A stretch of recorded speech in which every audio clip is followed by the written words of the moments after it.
ਪਿਆਰੇ ਬੱਚਿਓ, ਸਤਿ ਸ਼੍ਰੀ ਅਕਾਲ। ਅੱਜ ਆਪਾਂ 9ਵੀਂ ਸ਼੍ਰੇਣੀ ਲਈ ਸਮਾਜਿਕ ਵਿਗਿਆਨ ਵਿਸ਼ੇ ਦੇ ਭਾਗ ਪਹਿਲੇ ਵਿੱਚੋਂ ਭੂਗੋਲ ਲਈ 6ਵਾਂ ਪਾਠ ਜਨਸੰਖਿਆ ਜਾਂ ਵਸੋਂ ਕਰਨ ਜਾ ਰਹੇ ਹਾਂ। ਇਸ ਪਾਠ ਨੂੰ ਸ਼ੁਰੂ ਕਰਨ ਤੋਂ ਪਹਿਲਾਂ ਤੁਹਾਡੇ ਕੋਲ ਜੋ ਜ਼ਰੂਰੀ ਸਮਾਨ ਹੋਣਾ ਚਾਹੀਦਾ ਹੈ ਉਹ ਹੈ ਸਮਾਜਿਕ ਵਿਗਿਆਨ ਵਿਸ਼ੇ ਦੀ ਪਾਠ ਪੁਸਤਕ, ਕਾਪੀ, ਪੈਨ, ਭਾਰਤ ਦੇ ਕੁਝ ਖਾਲੀ ਨਕਸ਼ੇ, ਪੰਜਾਬ ਦੇ ਕੁਝ ਖਾਲੀ ਨਕਸ਼ੇ। ਪਿਆਰੇ ਬੱਚਿਓ, ਧਰਤੀ ਉੱਤੇ ਅਨੇਕਾਂ ਜੀਵ ਪ੍ਰਾਣੀ ਰਹਿੰਦੇ ਹਨ। ਮਨੁੱਖ ਨੂੰ ਉਹਨਾਂ ਵਿੱਚੋਂ ਉੱਤਮ ਪ੍ਰਾਣੀ ਮੰਨਿਆ ਜਾਂਦਾ ਹੈ। ਮਨੁੱਖ ਧਰਤੀ ਤੇ ਕਈ ਪੱਖਾਂ ਨਾਲ ਕਈ ਕਿਸਮਾਂ ਦਾ ਵਿਕਾਸ ਕਾਰਜ ਕਰਦਾ ਆ ਰਿਹਾ ਹੈ। ਧਰਤੀ ਤੇ ਅਨੇਕਾਂ ਹੀ ਸਾਧਨ ਮੌਜੂਦ ਹਨ ਜੋ ਸਾਨੂੰ ਕੁਦਰਤ ਨੇ ਦਿੱਤੇ ਹਨ। ਉਹਨਾਂ ਸਾਰਿਆਂ ਦੀ ਵਰਤੋਂ ਮਨੁੱਖ ਦੁਆਰਾ ਹੀ ਕੀਤੀ ਜਾਂਦੀ ਹੈ, ਜਿਸ ਦਾ ਉਦੇਸ਼ ਮਨੁੱਖੀ ਜੀਵਨ ਨੂੰ ਸੌਖਾ ਅਤੇ ਆਰਾਮਦਾਇਕ ਬਣਾਉਣਾ ਹੈ। ਮਨੁੱਖ ਤੋਂ ਬਿਨਾਂ ਇਹ ਸਾਧਨ ਅਣਵਰਤੇ ਰਹਿ ਜਾਂਦੇ ਹਨ। ਮਨੁੱਖ ਨੇ ਹੌਲੀ-ਹੌਲੀ ਵਿਕਾਸ ਕੀਤਾ। ਮਨੁੱਖੀ ਸਾਧਨਾਂ ਦਾ ਵਿਕਾਸ ਹੋਇਆ ਜੋ ਹੋਰ ਸਾਧਨਾਂ ਦੇ ਵਿਕਾਸ ਦਾ ਧੁਰਾ ਹਨ। ਅੱਜ ਦੇ ਇਸ ਪਾਠ ਵਿੱਚ ਅਸੀਂ ਜਨਸੰਖਿਆ ਦਾ ਅਧਿਐਨ ਕਰਾਂਗੇ, ਜੋ ਭੂਗੋਲ ਦਾ ਮਹੱਤਵਪੂਰਨ ਵਿਸ਼ਾ ਵਸਤੂ ਹੈ, ਅਤੇ ਜਨਸੰਖਿਆ ਦੇ ਕੁਝ ਮਹੱਤਵਪੂਰਨ ਵਿਸ਼ੇਸ਼ਤਾਵਾਂ ਬਾਰੇ ਵੀ ਵਿਚਾਰ ਚਰਚਾ ਕਰਾਂਗੇ। ਪਿਆਰੇ ਬੱਚਿਓ, ਜਨਸੰਖਿਆ ਨੂੰ ਵਸੋਂ ਵੀ ਕਿਹਾ ਜਾਂਦਾ ਹੈ। ਦੋਹਾਂ ਦਾ ਅਰਥ ਹੈ ਕਿਸੇ ਖਾਸ ਖਿੱਤੇ, ਇਲਾਕੇ, ਪਿੰਡ, ਸ਼ਹਿਰ, ਰਾਜ ਜਾਂ ਦੇਸ਼ ਆਦਿ ਵਿੱਚ ਰਹਿੰਦੇ ਮਨੁੱਖਾਂ ਦੀ ਗਿਣਤੀ ਕਰਨਾ। ਸੰਸਾਰ ਪੱਧਰ ਤੇ ਵਸੋਂ ਨਾਲ ਸੰਬੰਧਿਤ ਵੱਖ-ਵੱਖ ਪਹਿਲੂਆਂ, ਸਮੱਸਿਆਵਾਂ ਅਤੇ ਪੱਖਾਂ ਨੂੰ ਵਿਚਾਰਨ ਲਈ ਵਿਸ਼ਵ ਵਸੋਂ ਦਿਵਸ ਜਾਂ ਵਿਸ਼ਵ ਜਨਸੰਖਿਆ ਦਿਵਸ ਹਰ ਸਾਲ 11 ਜੁਲਾਈ ਨੂੰ ਮਨਾਇਆ ਜਾਂਦਾ ਹੈ। ਸਾਡੇ ਦੇਸ਼ ਭਾਰਤ ਵਿੱਚ ਹਰ 10 ਸਾਲਾਂ ਬਾਅਦ ਸਰਕਾਰੀ ਤੌਰ ਤੇ ਸਾਡੇ ਦੇਸ਼ ਦੀ ਜਨਸੰਖਿਆ ਨੂੰ ਵੱਖ-ਵੱਖ ਪਹਿਲੂਆਂ ਤੋਂ ਵਿਚਾਰਨ ਲਈ ਜਨਗਣਨਾ ਕੀਤੀ ਜਾਂਦੀ ਹੈ। ਜਨਗਣਨਾ ਤਹਿਤ ਸਾਡੇ ਦੇਸ਼ ਵਿੱਚ ਰਹਿੰਦੇ ਮਨੁੱਖਾਂ ਦੀ ਗਿਣਤੀ ਕੀਤੀ ਜਾਂਦੀ ਹੈ। ਜਨਸੰਖਿਆ ਦੇ ਵੱਖ-ਵੱਖ ਪਹਿਲੂ ਜਿਵੇਂ ਉਮਰ, ਸਾਖਰਤਾ, ਲਿੰਗ ਆਦਿ ਬਾਰੇ ਜਾਣਕਾਰੀ ਇਕੱਠੀ ਕੀਤੀ ਜਾਂਦੀ ਹੈ। ਪਿਆਰੇ ਬੱਚਿਓ, ਭਾਰਤ ਵਿੱਚ ਜਨਗਣਨਾ 1872 ਈਸਵੀ ਤੋਂ ਸ਼ੁਰੂ ਹੋਈ। 2011 ਈਸਵੀ ਵਿੱਚ 15ਵੀਂ ਜਨਗਣਨਾ ਕੀਤੀ ਗਈ। ਭਾਰਤ ਦੀ ਆਜ਼ਾਦੀ ਤੋਂ ਬਾਅਦ ਇਹ 7ਵੀਂ ਜਨਗਣਨਾ ਸੀ। ਜਨਗਣਨਾ ਕਰਵਾਉਣਾ ਜਾਂ ਕਰਨਾ ਕੋਈ ਸੌਖਾ ਤੇ ਆਸਾਨ ਕੰਮ ਨਹੀਂ ਹੁੰਦਾ। 2011 ਈਸਵੀ ਦੀ ਜਨਗਣਨਾ ਵਿੱਚ 22 ਅਰਬ ਰੁਪਏ ਦਾ ਖਰਚ ਹੋਇਆ। 27 ਲੱਖ ਕਰਮਚਾਰੀ ਜਾਂ ਅਧਿਕਾਰੀ ਇਸ ਕੰਮ ਲਈ ਲਗਾਏ ਗਏ। 8000 ਮੀਟ੍ਰਿਕ ਕਾਗਜ਼ ਦੀ ਵਰਤੋਂ ਕੀਤੀ ਗਈ। ਸੋ ਇਹਨਾਂ ਅੰਕੜਿਆਂ ਤੋਂ ਅਸੀਂ ਆਸਾਨੀ ਨਾਲ ਸਮਝ ਸਕਦੇ ਹਾਂ ਕਿ ਜਨਗਣਨਾ ਵਿੱਚ ਬਹੁਤ ਸਾਰਾ ਧਨ ਖਰਚ ਕੀਤਾ ਜਾਂਦਾ ਹੈ। ਬਹੁਤ ਸਾਰੇ ਲੋਕਾਂ ਨੂੰ ਇਸ ਕੰਮ ਵਿੱਚ ਲਗਾਇਆ ਜਾਂਦਾ ਹੈ, ਜਿਸ ਤੋਂ ਬਾਅਦ ਹੀ ਸਾਡੇ ਕੋਲ ਅੰਕੜੇ ਪ੍ਰਾਪਤ ਹੁੰਦੇ ਹਨ।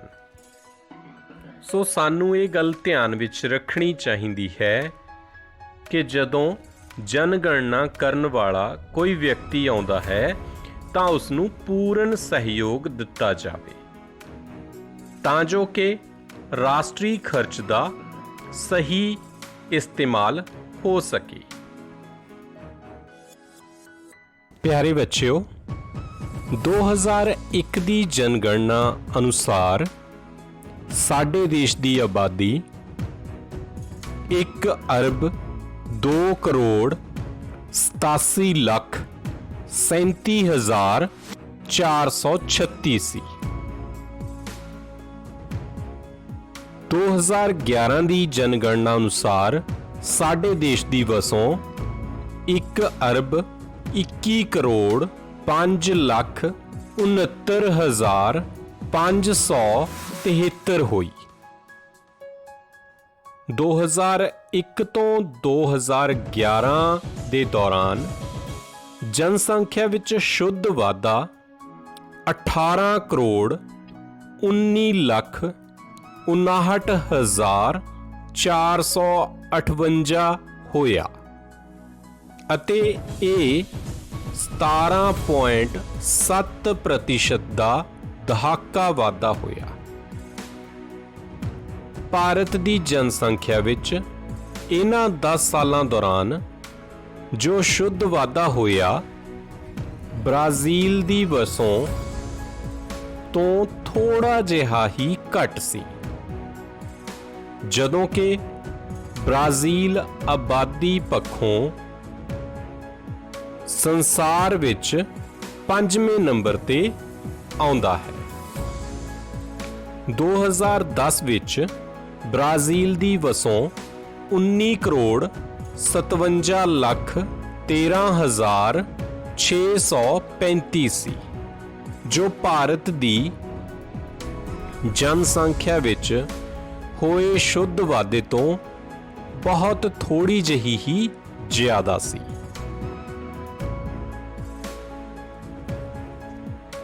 ਸਾਲ 2016 ਵਿੱਚ ਸੰਸਾਰ ਦੀ ਜਨਸੰਖਿਆ ਜਾਂ ਸੰਸਾਰ ਦੀ ਵਸੋਂ 7 ਅਰਬ 42 ਕਰੋੜ 26 ਲੱਖ ਤੋਂ ਵੱਧ ਹੋ ਗਈ ਅਤੇ ਭਾਰਤ ਵਿੱਚ 1 ਅਰਬ 32 ਕਰੋੜ 68 ਲੱਖ ਤੋਂ ਵੱਧ ਸੀ।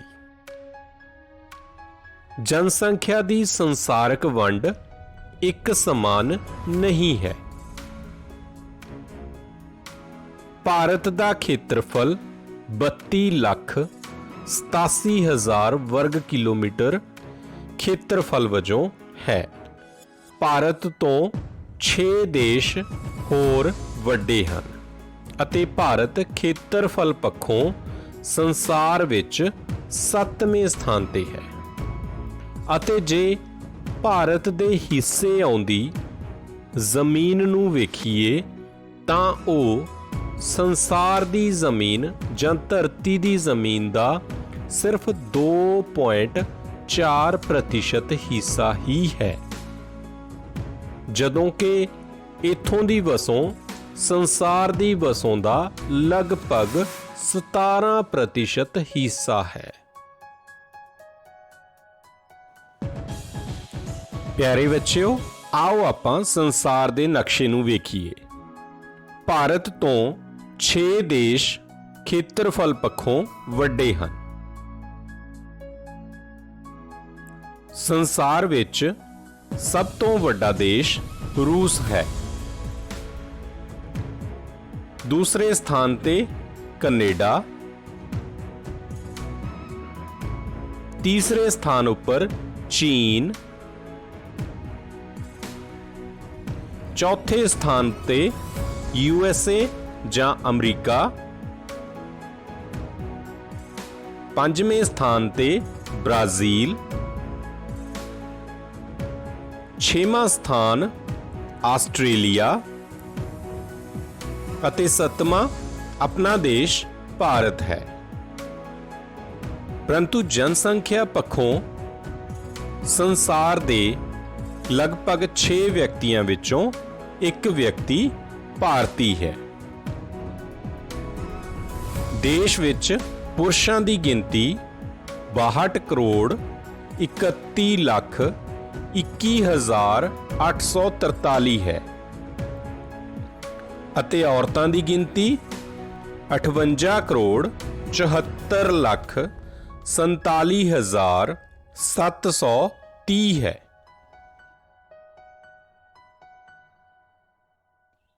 ਪਿਆਰੇ ਬੱਚਿਓ, ਆਓ ਹੁਣ ਆਪਾਂ ਆਪਣੇ ਦੇਸ਼ ਭਾਰਤ ਵਿੱਚ ਜਨਸੰਖਿਆ ਦੀ ਵੰਡ ਨੂੰ ਹੋਰ ਵਿਸਥਾਰਪੂਰਵਕ ਜਾਣੀਏ। ਇਹ ਹੈ ਆਪਣਾ ਦੇਸ਼ ਭਾਰਤ।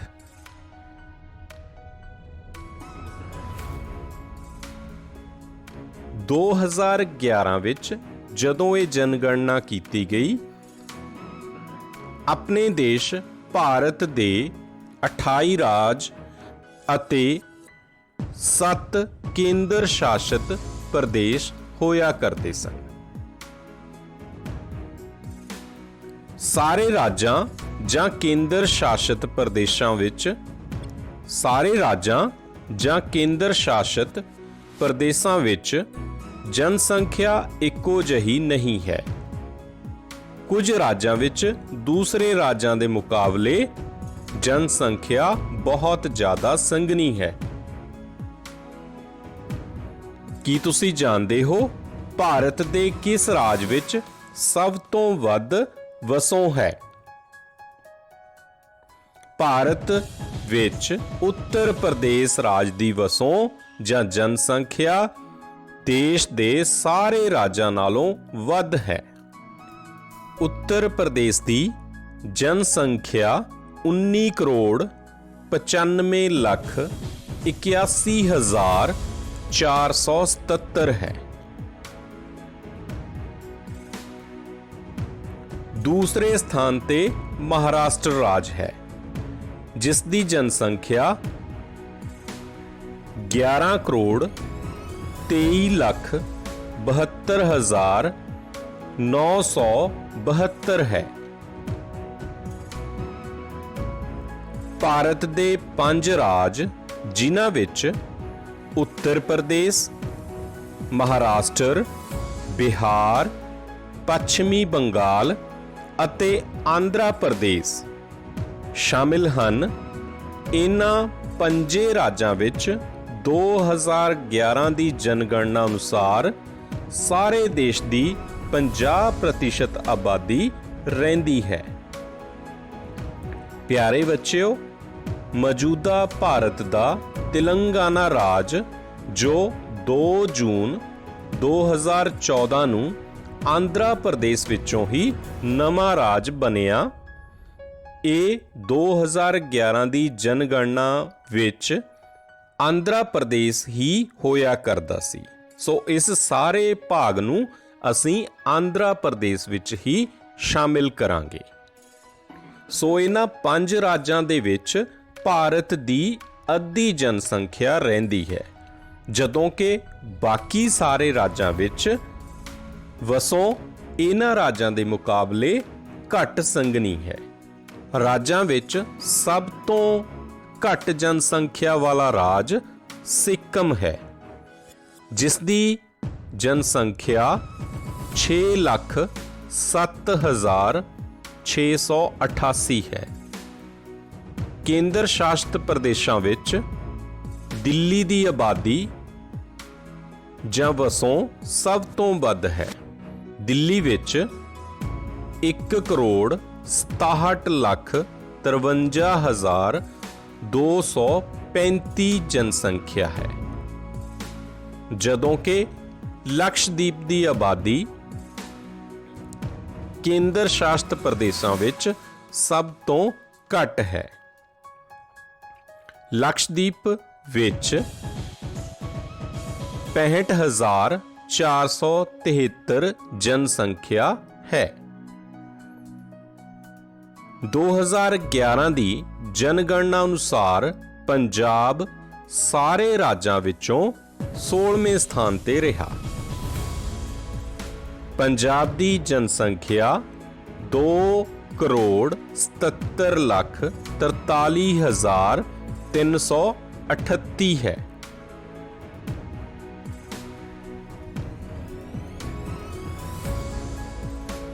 ਆਓ ਹੁਣ ਅਸੀਂ ਸੰਸਾਰ ਵਿੱਚ ਵੇਖੀਏ ਕੁਝ ਪ੍ਰਮੁੱਖ ਦੇਸ਼ਾਂ ਨੂੰ ਜਾਣੀਏ ਜਿਨ੍ਹਾਂ ਦੀ ਆਬਾਦੀ ਬਹੁਤ ਜ਼ਿਆਦਾ ਹੈ। ਦੁਨੀਆ ਵਿੱਚ ਸਭ ਤੋਂ ਵੱਧ ਆਬਾਦੀ ਚੀਨ ਦੇਸ਼ ਦੀ ਹੈ। ਚੀਨ ਵਿੱਚ 1 ਅਰਬ 44 ਕਰੋੜ 4 ਲੱਖ 51,901 ਹੈ, ਜੋ ਸੰਸਾਰ ਦੀ ਆਬਾਦੀ ਦਾ 18.47 ਭਾਗ ਹੈ। ਦੂਸਰੇ ਸਥਾਨ ਤੇ ਆਪਣਾ ਦੇਸ਼ ਭਾਰਤ ਆਉਂਦਾ ਹੈ। ਭਾਰਤ ਦੀ ਜਨਸੰਖਿਆ 1 ਅਰਬ 38 ਕਰੋੜ 27 ਲੱਖ 81,092 ਹੈ ਅਤੇ ਸੰਸਾਰ ਦੀ ਆਬਾਦੀ ਦਾ ਭਾਰਤ ਦੀ ਆਬਾਦੀ 17.7% ਹੈ।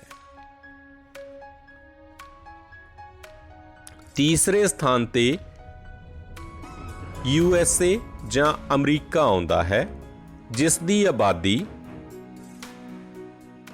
33 ਕਰੋੜ 33 ਲੱਖ 97,711 ਹੈ। ਸੰਸਾਰ ਦੀ ਆਬਾਦੀ ਦਾ ਇਹ 4.25% ਹਿੱਸਾ ਹੈ। ਚੌਥੇ ਸਥਾਨ ਤੇ ਇੰਡੋਨੇਸ਼ੀਆ ਦੇਸ਼ ਦੀ ਆਬਾਦੀ ਆਉਂਦੀ ਹੈ, ਜੋ 27 ਕਰੋੜ 41 ਲੱਖ 16,163 ਹੈ ਅਤੇ ਸੰਸਾਰ ਦੀ ਵਸੋਂ ਦਾ 3.5% ਭਾਗ ਹੈ। ਇਸ ਤੋਂ ਬਾਅਦ ਪੰਜਵੇਂ ਸਥਾਨ ਤੇ ਪਾਕਿਸਤਾਨ ਆਉਂਦਾ ਹੈ। ਪਾਕਿਸਤਾਨ ਦੀ ਆਬਾਦੀ 22 ਕਰੋੜ 17 ਲੱਖ 81,930 ਹੈ ਅਤੇ ਇਹ ਸੰਸਾਰ ਦੀ 2.8% ਆਬਾਦੀ ਹੈ। ਬ੍ਰਾਜ਼ੀਲ 6ਵੇਂ ਸਥਾਨ ਤੇ ਆਉਂਦਾ ਹੈ। ਬ੍ਰਾਜ਼ੀਲ ਦੀ ਆਬਾਦੀ 21 ਕਰੋੜ 28 ਲੱਖ 67,481 ਹੈ ਅਤੇ ਇਸਨੇ ਸੰਸਾਰ ਦੀ 2.73% ਆਬਾਦੀ ਨੂੰ ਸਥਾਨ ਦਿੱਤਾ ਹੋਇਆ ਹੈ। 7ਵੇਂ ਸਥਾਨ ਤੇ ਨਾਈਜੀਰੀਆ ਆਉਂਦਾ ਹੈ, ਜਿਸ ਦੀ ਆਬਾਦੀ 20 ਕਰੋੜ 61 ਲੱਖ 39,599 ਹੈ ਅਤੇ ਇਹ ਆਬਾਦੀ ਸੰਸਾਰ ਦੀ 2.6% ਹੈ। ਜੇ ਅਸੀਂ ਇਹਨਾਂ 7 ਮੁਲਕਾਂ ਦੀ ਆਬਾਦੀ ਨੂੰ ਜੋੜੀਏ ਤਾਂ ਅਸੀਂ ਵੇਖਾਂਗੇ ਸੰਸਾਰ ਦੀ ਅੱਧੀ ਆਬਾਦੀ ਜਾਂ ਅੱਧੀ ਵਸੋਂ ਇਹਨਾਂ 7 ਮੁਲਕਾਂ ਵਿੱਚ ਹੀ ਵਸ ਰਹੀ ਹੈ। ਆਓ ਹੁਣ ਅਸੀਂ ਇਸ ਨੂੰ ਪਾਈ ਚਾਰਟ ਦੇ ਨਾਲ ਵੀ ਸਮਝੀਏ। ਇਹ ਹਿੱਸਾ ਹੈ ਚੀਨ ਦੀ ਆਬਾਦੀ ਦਾ, ਜੋ 18.47% ਹੈ ਸੰਸਾਰ ਦੀ ਆਬਾਦੀ ਦਾ। ਦੂਸਰਾ ਸਥਾਨ ਭਾਰਤ 17.7% ਹਿੱਸਾ। ਤੀਸਰਾ ਸਥਾਨ USA 4.25% ਅਤੇ ਚੌਥਾ ਸਥਾਨ ਇੰਡੋਨੇਸ਼ੀਆ 3.50%। ਪੰਜਵਾਂ ਸਥਾਨ ਪਾਕਿਸਤਾਨ 2.80%। ਛੇਵਾਂ ਸਥਾਨ ਬ੍ਰਾਜ਼ੀਲ 2.73% ਹਿੱਸਾ ਬ੍ਰਾਜ਼ੀਲ ਦੀ ਆਬਾਦੀ ਦਾ ਹੈ ਅਤੇ 7ਵਾਂ ਮੁਲਕ ਨਾਈਜੀਰੀਆ 2.6% ਹਿੱਸਾ। ਸੋ ਇਹਨਾਂ 7 ਮੁਲਕਾਂ ਦੀ ਆਬਾਦੀ ਸੰਸਾਰ ਦੀ ਅੱਧੀ ਆਬਾਦੀ ਤੋਂ ਵੱਧ ਹੈ। ਬਾਕੀ ਸੰਸਾਰ ਵਿੱਚ 47.95% ਆਬਾਦੀ ਰਹਿ ਰਹੀ ਹੈ, ਜਦੋਂ ਕਿ ਇਹਨਾਂ 7 ਮੁਲਕਾਂ ਵਿੱਚ 52.05% ਆਬਾਦੀ ਰਹਿ ਰਹੀ ਹੈ। ਪਿਆਰੇ ਬੱਚਿਓ, ਇਸ ਪਾਠ ਦਾ ਅਗਲਾ ਭਾਗ ਵਸੋਂ ਘਣਤਾ ਹੈ। ਵਸੋਂ ਘਣਤਾ ਤੋਂ ਭਾਵ 1 ਵਰਗ ਕਿਲੋਮੀਟਰ ਰਕਬੇ ਵਿੱਚ ਰਹਿ ਰਹੇ ਵਿਅਕਤੀਆਂ ਦੀ ਗਿਣਤੀ ਤੋਂ ਹੈ। ਵਸੋਂ ਘਣਤਾ ਪ੍ਰਾਪਤ ਕਰਨ ਲਈ ਅਸੀਂ ਇਸ ਫਾਰਮੂਲੇ ਦੀ ਵਰਤੋਂ ਕਰਦੇ ਹਾਂ, ਜਿਸ ਦੇ ਲਈ ਅਸੀਂ ਕੁੱਲ ਆਬਾਦੀ ਨੂੰ ਕੁੱਲ ਖੇਤਰਫਲ ਨਾਲ ਵੰਡਦੇ ਹਾਂ, ਜਿਸ ਤੋਂ ਸਾਨੂੰ ਇੱਕ ਇਲਾਕੇ ਦੀ ਵਸੋਂ ਘਣਤਾ ਪ੍ਰਾਪਤ ਹੁੰਦੀ ਹੈ। ਕਿਸੇ ਖਾਸ ਇਲਾਕੇ ਵਿੱਚ ਜਨਸੰਖਿਆ ਦੇ ਸੰਘਣੇਪਣ ਨੂੰ ਦਰਸਾਉਣ ਦਾ ਇਹ ਇੱਕ ਮਹੱਤਵਪੂਰਨ ਸੂਚਕ ਹੈ। ਭਾਰਤ ਦੀ ਵਸੋਂ ਘਣਤਾ ਦਾ ਇਹ ਚਾਰਟ ਤੁਸੀਂ ਵੇਖ ਰਹੇ ਹੋ, ਜੋ 1951 ਤੋਂ 2011 ਤੱਕ ਦੇ ਅੰਕੜਿਆਂ ਨੂੰ ਦਰਸਾ ਰਿਹਾ ਹੈ। 1951 ਵਿੱਚ ਭਾਰਤ ਦੀ ਵਸੋਂ ਘਣਤਾ 117 ਸੀ, 1961 ਵਿੱਚ 142, 1971 ਵਿੱਚ 177 ਹੋਈ, 1981 ਵਿੱਚ 216, 1991 ਵਿੱਚ 267, 2001 ਵਿੱਚ 325 ਅਤੇ 2011 ਵਿੱਚ 382 ਹੋਈ। ਜਨਗਣਨਾ 2011 ਦੇ ਜਨਸੰਖਿਆ ਅੰਕੜਿਆਂ ਅਨੁਸਾਰ ਭਾਰਤ ਦੀ ਵਸੋਂ ਘਣਤਾ 382 ਵਿਅਕਤੀ ਪ੍ਰਤੀ ਵਰਗ ਕਿਲੋਮੀਟਰ ਹੈ, ਜਿਹੜੀ ਕਿ 2001 ਵਿੱਚ 325 ਵਿਅਕਤੀ ਪ੍ਰਤੀ ਵਰਗ ਕਿਲੋਮੀਟਰ ਸੀ। ਆਪਣੇ ਰਾਜ ਪੰਜਾਬ ਦੇ ਅੰਕੜਿਆਂ ਨੂੰ ਵੇਖੀਏ ਤਾਂ 2001 ਦੀ ਜਨਗਣਨਾ ਵਿੱਚ ਪੰਜਾਬ ਦੀ ਵਸੋਂ ਘਣਤਾ 484 ਵਿਅਕਤੀ ਪ੍ਰਤੀ ਵਰਗ ਕਿਲੋਮੀਟਰ ਸੀ। 2011 ਵਿੱਚ ਪੰਜਾਬ ਦੀ ਵਸੋਂ ਘਣਤਾ 551 ਵਿਅਕਤੀ ਪ੍ਰਤੀ ਵਰਗ ਕਿਲੋਮੀਟਰ ਹੋ ਗਈ। ਭਾਰਤ ਵਿੱਚ ਬਹੁਤ ਸਾਰੇ ਅਜਿਹੇ ਰਾਜ ਹਨ ਜਿੱਥੇ ਵਸੋਂ ਘਣਤਾ ਬਹੁਤ ਜ਼ਿਆਦਾ ਹੈ, ਜਿਨ੍ਹਾਂ ਵਿੱਚ ਬਿਹਾਰ, ਜਿਸ ਦੀ ਵਸੋਂ ਘਣਤਾ 1106 ਹੈ, ਪੱਛਮੀ ਬੰਗਾਲ 1028, ਕੇਰਲ 860, ਉੱਤਰ ਪ੍ਰਦੇਸ਼ 829।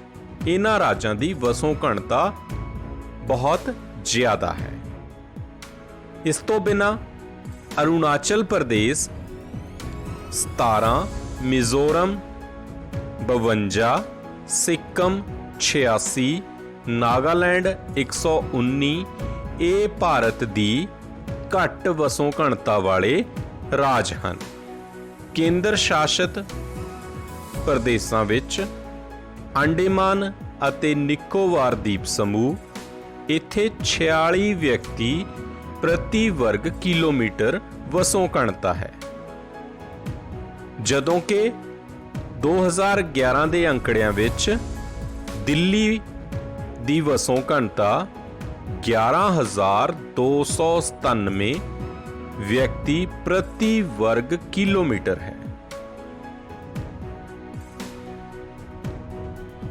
ਹੁਣ ਪੰਜਾਬ ਦੇ ਨਕਸ਼ੇ ਉੱਪਰ ਆਪਾਂ ਨਜ਼ਰ ਮਾਰੀਏ। ਪੰਜਾਬ ਵਿੱਚ ਲੁਧਿਆਣਾ 978 ਵਿਅਕਤੀ ਪ੍ਰਤੀ ਵਰਗ ਕਿਲੋਮੀਟਰ, ਉਸ ਤੋਂ ਬਾਅਦ ਅੰਮ੍ਰਿਤਸਰ 928 ਵਿਅਕਤੀ ਪ੍ਰਤੀ ਵਰਗ ਕਿਲੋਮੀਟਰ।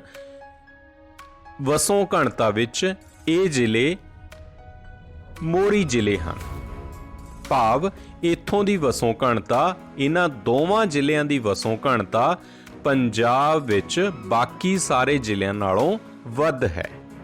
ਇਸ ਤੋਂ ਬਾਅਦ SAS ਨਗਰ, ਜਿਸ ਦੀ ਵਸੋਂ ਘਣਤਾ 909 ਵਿਅਕਤੀ ਪ੍ਰਤੀ ਵਰਗ ਕਿਲੋਮੀਟਰ ਹੈ। ਫਿਰ ਜਲੰਧਰ। ਸੋ ਨਕਸ਼ੇ ਵਿੱਚ ਅਸੀਂ ਵੇਖ ਰਹੇ ਹਾਂ ਜੋ ਗੂੜੇ ਨੀਲੇ ਰੰਗ ਨਾਲ ਜ਼ਿਲ੍ਹੇ ਵਿਖਾਏ ਗਏ ਹਨ, ਉਹਨਾਂ ਵਿੱਚ ਵਸੋਂ ਘਣਤਾ ਬਹੁਤ ਜ਼ਿਆਦਾ ਹੈ। ਇੱਥੇ 650 ਤੋਂ ਜ਼ਿਆਦਾ ਵਸੋਂ ਘਣਤਾ ਹੈ। ਇਸ ਤੋਂ ਬਾਅਦ ਅਸਮਾਨੀ ਰੰਗ ਨਾਲ ਕੁਝ ਜ਼ਿਲ੍ਹੇ ਵਿਖਾਏ ਗਏ ਹਨ, ਜਿੱਥੇ ਦੂਸਰੇ ਦਰਜੇ ਵਿੱਚ 649 ਤੋਂ 509 ਤੱਕ ਦੀ ਵਸੋਂ ਘਣਤਾ ਵਾਲੇ ਜ਼ਿਲ੍ਹੇ ਆਉਂਦੇ ਹਨ, ਜਿਸ ਵਿੱਚ ਗੁਰਦਾਸਪੁਰ, ਪਟਿਆਲਾ, ਫਤਿਹਗੜ੍ਹ ਸਾਹਿਬ ਸ਼ਾਮਿਲ ਹਨ। ਦਰਮਿਆਨੀ ਵਸੋਂ ਵਾਲੇ ਕੁਝ ਜ਼ਿਲ੍ਹੇ ਜਿਨ੍ਹਾਂ ਨੂੰ ਪੰਜਾਬ ਦੇ ਨਕਸ਼ੇ ਵਿੱਚ ਹਲਕੇ ਹਰੇ ਰੰਗ ਨਾਲ ਵਿਖਾਇਆ ਗਿਆ ਹੈ, ਉਹ ਹਨ ਤਰਨਤਾਰਨ, ਕਪੂਰਥਲਾ, ਹੁਸ਼ਿਆਰਪੁਰ, SBS ਨਗਰ, ਰੂਪਨਗਰ ਅਤੇ ਸੰਗਰੂਰ। ਇਸ ਤੋਂ ਬਾਅਦ ਘੱਟ ਵਸੋਂ ਘਣਤਾ ਵਾਲੇ ਜਿਨ੍ਹਾਂ ਵਿੱਚ 381 ਤੋਂ 449 ਵਿਅਕਤੀ ਪ੍ਰਤੀ ਵਰਗ ਕਿਲੋਮੀਟਰ ਵਿੱਚ ਰਹਿ ਰਹੇ ਹਨ, ਉਹਨਾਂ ਜ਼ਿਲ੍ਹਿਆਂ ਨੂੰ ਹਲਕੇ ਪੀਲੇ ਰੰਗ ਨਾਲ ਵਿਖਾਇਆ ਗਿਆ ਹੈ, ਜਿਨ੍ਹਾਂ ਵਿੱਚ ਫਿਰੋਜ਼ਪੁਰ, ਫਰੀਦਕੋਟ, ਮੋਗਾ, ਬਰਨਾਲਾ, ਬਠਿੰਡਾ ਇਹ ਜ਼ਿਲ੍ਹੇ ਸ਼ਾਮਿਲ ਹਨ। ਇਸ ਤੋਂ ਬਾਅਦ 2 ਜ਼ਿਲ੍ਹੇ ਹਨ ਜਿੱਥੇ ਵਸੋਂ ਘਣਤਾ ਬਾਕੀ ਸਾਰੇ ਜ਼ਿਲ੍ਹਿਆਂ ਨਾਲੋਂ ਸਭ ਤੋਂ ਘੱਟ ਹੈ, ਉਹ ਹਨ ਸ਼੍ਰੀ ਮੁਕਤਸਰ ਸਾਹਿਬ ਅਤੇ ਮਾਨਸਾ। ਜਨਗਣਨਾ 2011 ਅਨੁਸਾਰ ਭਾਰਤ ਦੇ ਜ਼ਿਲ੍ਹਿਆਂ ਦੇ ਸਥਾਨ ਵੇਖੀਏ, ਪਹਿਲੇ 2 ਜ਼ਿਲ੍ਹੇ ਜਿੱਥੇ ਵਸੋਂ ਘਣਤਾ ਬਹੁਤ ਜ਼ਿਆਦਾ ਹੈ, ਉਹਨਾਂ ਵਿੱਚ ਮਹਾਰਾਸ਼ਟਰ ਦਾ ਜ਼ਿਲ੍ਹਾ ਥਾਣੇ ਪਹਿਲੇ ਸਥਾਨ ਤੇ ਹੈ। ਇੱਥੋਂ ਦੀ ਜਨਸੰਖਿਆ ਬਹੁਤ ਜ਼ਿਆਦਾ ਹੈ। ਥਾਣੇ ਜ਼ਿਲ੍ਹੇ ਦੀ ਜਨਸੰਖਿਆ 1,60,60,148 ਵਿਅਕਤੀ ਹੈ। ਦੂਸਰੇ ਸਥਾਨ ਤੇ ਜ਼ਿਲ੍ਹਾ ਪੱਛਮੀ ਬੰਗਾਲ ਦਾ ਉੱਤਰ 24 ਪਰਗਨਾ ਆਉਂਦਾ ਹੈ, ਜਿਸ ਦੀ ਜਨਸੰਖਿਆ 1,09,781 ਹੈ। ਇਸ ਤੋਂ ਬਾਅਦ ਅਸੀਂ ਕਰਦੇ ਹਾਂ 2 ਉਹ ਜ਼ਿਲ੍ਹੇ ਜਿਨ੍ਹਾਂ ਦੀ ਜਨਸੰਖਿਆ ਭਾਰਤ ਵਿੱਚ ਸਭ ਤੋਂ ਘੱਟ ਹੈ। ਸਭ ਤੋਂ ਘੱਟ ਜਨਸੰਖਿਆ ਵਿੱਚ ਅਰੁਣਾਚਲ ਪ੍ਰਦੇਸ਼ ਦਾ ਜ਼ਿਲ੍ਹਾ ਦਿਬਾਂਗ ਘਾਟੀ, ਜਿੱਥੇ 8,004 ਵਿਅਕਤੀ ਹੀ ਰਹਿੰਦੇ ਹਨ, ਅਤੇ ਦੂਸਰੇ ਸਥਾਨ ਉੱਪਰ ਅਰੁਣਾਚਲ ਪ੍ਰਦੇਸ਼ ਦਾ ਅੰਜਾ ਜ਼ਿਲ੍ਹਾ ਆਉਂਦਾ ਹੈ, ਜਿੱਥੇ 21,167 ਵਿਅਕਤੀ ਰਹਿੰਦੇ ਹਨ। ਸੋ ਪਿਆਰੇ ਬੱਚਿਓ, ਅੱਜ ਦੇ ਇਸ ਪਾਠ ਵਿੱਚ ਆਪਾਂ ਭਾਰਤ ਦੇ ਜਨਸੰਖਿਆ ਪ੍ਰਤੀ ਵੱਖ-ਵੱਖ ਅੰਕੜਿਆਂ ਨੂੰ ਵਿਚਾਰਿਆ ਹੈ। ਅੱਜ ਦਾ ਇਹ ਭਾਗ ਇੱਥੇ ਹੀ ਸਮਾਪਤ ਹੁੰਦਾ ਹੈ। ਆਪ ਸਾਰਿਆਂ ਦਾ ਸਮਾਂ ਦੇਣ ਲਈ ਬਹੁਤ-ਬਹੁਤ ਧੰਨਵਾਦ। ਖੁਸ਼ ਰਹੋ।